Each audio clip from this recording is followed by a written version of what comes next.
selamat pagi, siang, sore, Bu Ella, dan semua yang nonton video saya. Pertama-tama perkenalkan, nama saya Nabila dari kelas 11 IPA 2. Terus di sini saya kan udah baca PPT dari Bu Ella tuh. Saya udah baca nih baik-baik. Sekarang saya mau jelasin ulang, ya kan? Yang pertama tuh ada makna persatuan dan kesatuan. Apa itu persatuan? Persatuan adalah terikatnya beberapa bagian menjadi satu kesatuan.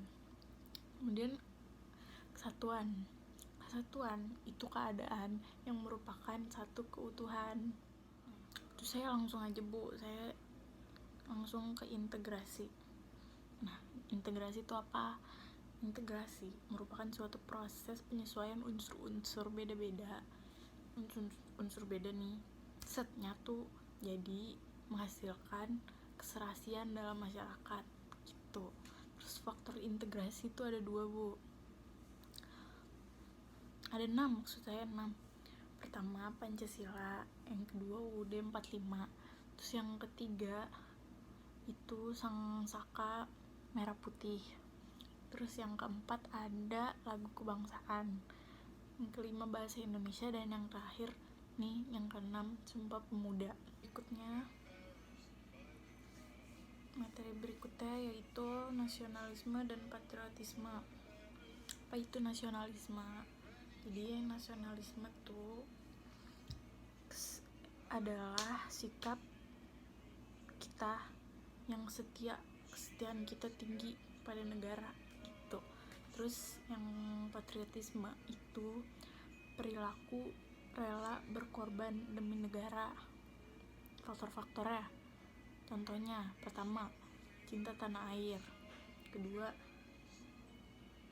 tidak kenal menyerah. Ketiga, rela berkorban demi kepentingan bangsa dan negara. Terus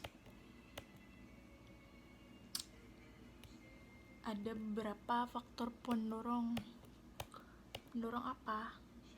Pendorong persatuan dan kesatuan bangsa.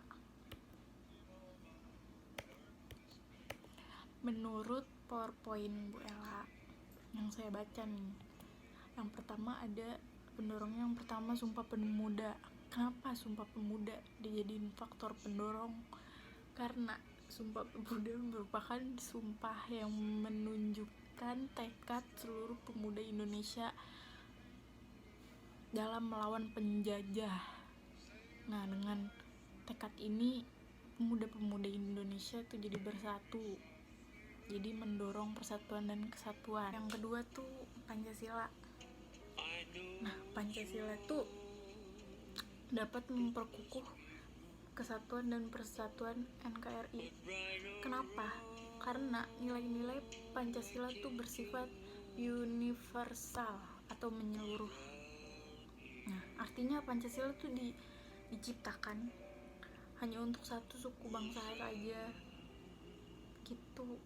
Jadi nilai-nilai Pancasila juga tidak hanya diperuntukkan bagi penganut agama tertentu aja, akan tetapi nilai-nilai Pancasila berlaku menjadi pedoman hidup rakyat Indonesia. Kalau pedoman kita tuh udah satu, pasti mudah untuk memperkukuh persatuan dan kesatuan dalam NKRI. Terus kemudian yang ketiga yaitu Bhinneka Tunggal Ika. Kenapa Bhinneka Tunggal Ika jadi faktor pendorong? Ya udah jelas, karena artinya aja Bhinneka Tunggal Ika tuh berbeda-beda namun tetap satu jua. Nah, maksudnya gitu, kondisi bangsa kita tuh kan banyak perbedaan pendapat. Nah, itu tuh gak apa-apa asal tujuan kita sama, bersatu. Nah, terus kemudian yang namanya faktor pendorong ada faktor penghambat. Nah, faktor penghambat itu ada banyak. Yang pertama, keberagaman. Nah, keberagaman ini mengakibatkan munculnya perbedaan pendapat yang memicu lepas kendali.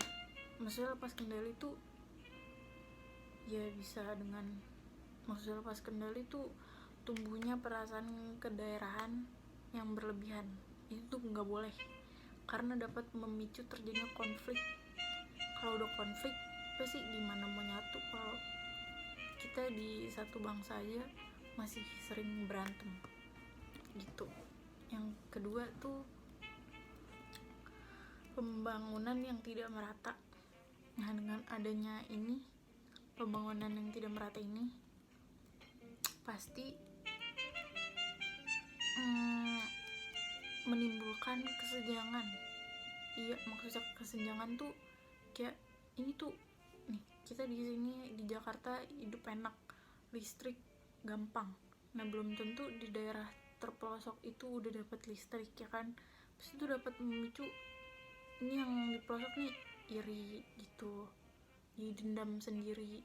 Kenapa daerah saya buat listrik aja susah, di Jakarta listrik dibuang-buang? Itu kan jadi memperlemah persatuan dan kesatuan bangsa.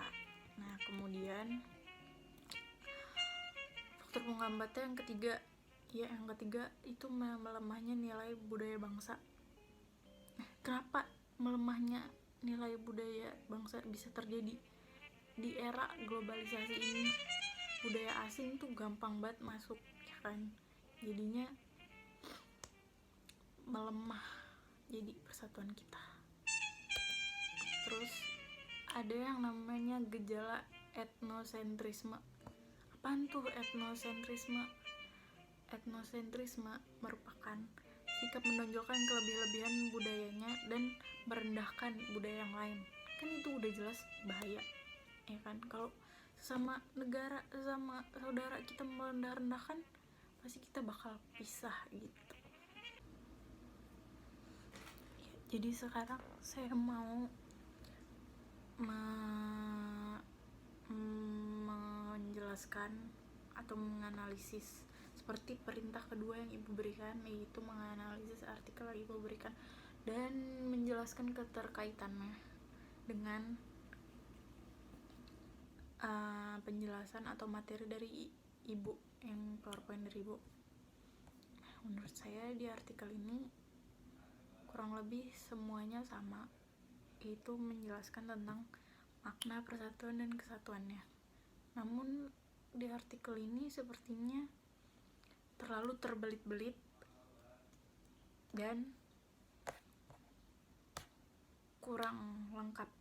Di sini tidak dijelaskan faktor-faktor pendorong dan penghambat persatuan dan kesatuan itu sendiri.